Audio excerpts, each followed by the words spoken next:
आचार्य चाणक्य कहते हैं, धन और स्वास्थ्य मनुष्य के दो सबसे बड़े गुण हैं। जो व्यक्ति सावधान, सजग और जागरूक रहेगा, कोई उसका अहित नहीं कर सकता। संकट आने पर मनुष्य किसी भी सीमा को लांघ सकता है। अब बात आती है, समस्याएं होती क्या हैं। ज़्यादातर लोग ये मानते हैं कि ऐसा कार्य जो असंभव हो, वह स्थितियाँ जो व्यक्ति को पंगु कर दे, जिनका सामना करने पर व्यक्ति सुध बुध खो बैठे। उपरोक्त बातें समस्याओं के संदर्भ में अक्सर कही जाती हैं। आचार्य चाणक्य जी कहते हैं, जब समस्याएं सामने आ खड़ी हों तो उनसे बचने के लिए उनका डटकर सामना करें। यदि समस्याओं से बचने के लिए स्वयं को इधर उधर कर दिया जाता है तो वह अत्यधिक विकराल रूप में सामने आ जाती हैं। जब समस्याएं सामने आएं तो तुरंत उन्हें सुलझाने का प्रयास करें। ऐसे में समस्याएं अवसरों का रूप ले लेती हैं और व्यक्ति को लाभ भी पहुंचाती हैं। हर एक कार्य की जिम्मेदारी हमें खुद लेनी चाहिए। जो अपनी गलती की जिम्मेदारी स्वयं लेने की बजाय उसे दूसरों पर डालते हैं, उन्हें ही वास्तविकता में समस्याओं से जूझना पड़ता है। हिम्मत से अपनी गलती और जिम्मेदारी को स्वीकार करके अनेक समस्याओं का निपटारा सहजता से किया जा सकता है।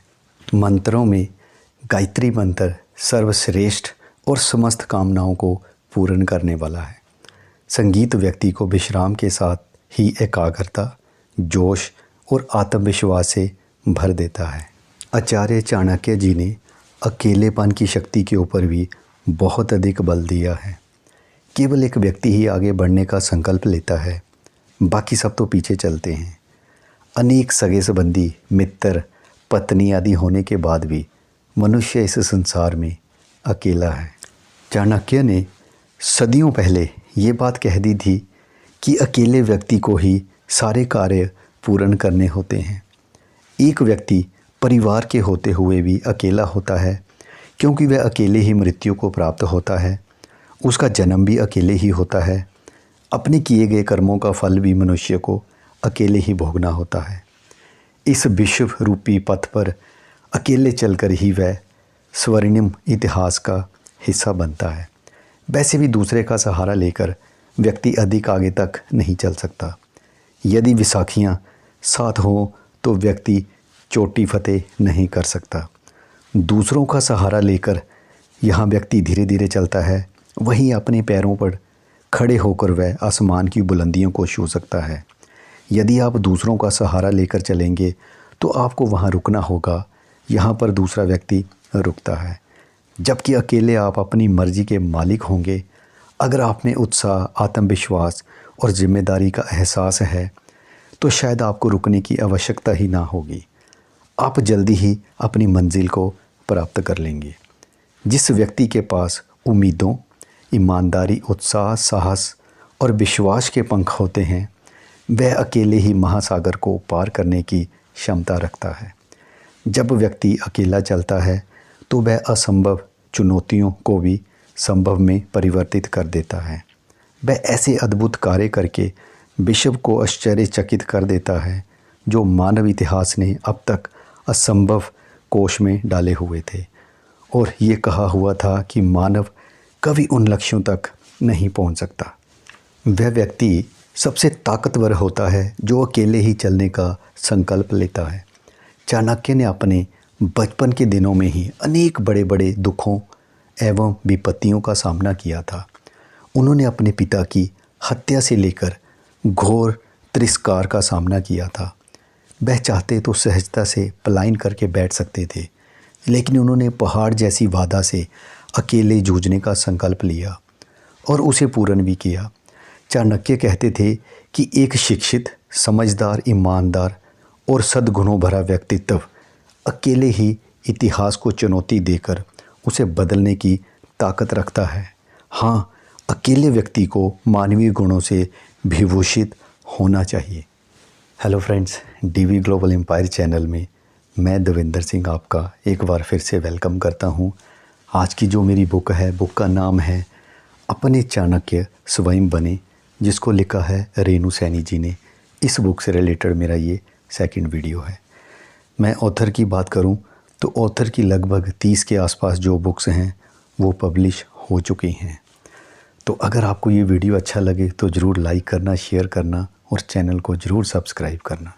मनुष्य के लिए राष्ट्र जो है सर्वप्रथम होना चाहिए।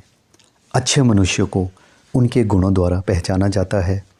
जो मनुष्य समर्थ, योग्य और साहसी होते हैं उनके लिए कोई भी कार्य असंभव नहीं होता।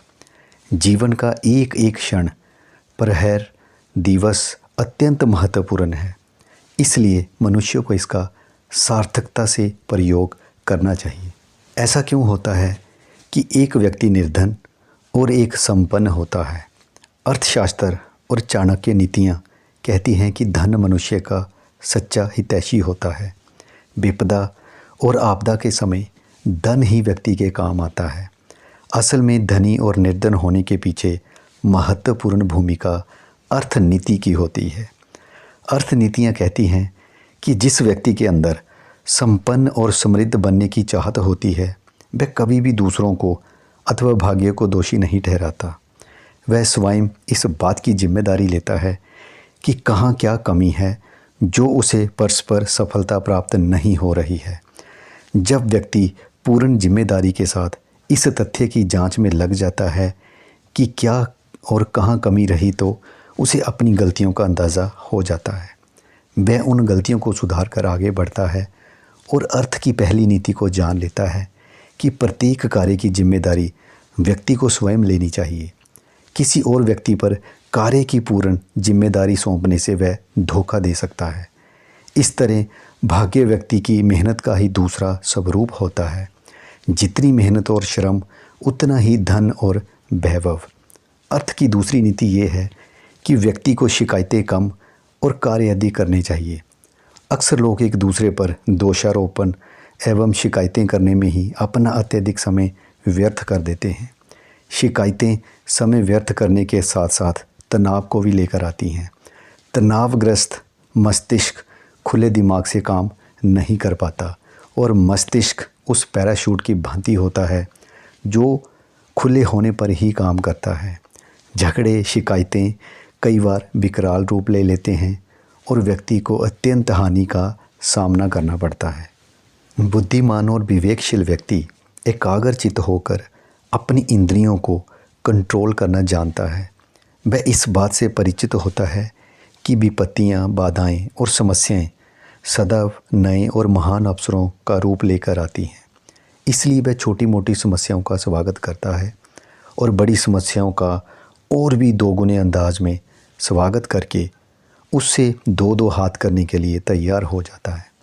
विपत्तियां एक तरह से प्रगति की गति बताती हैं।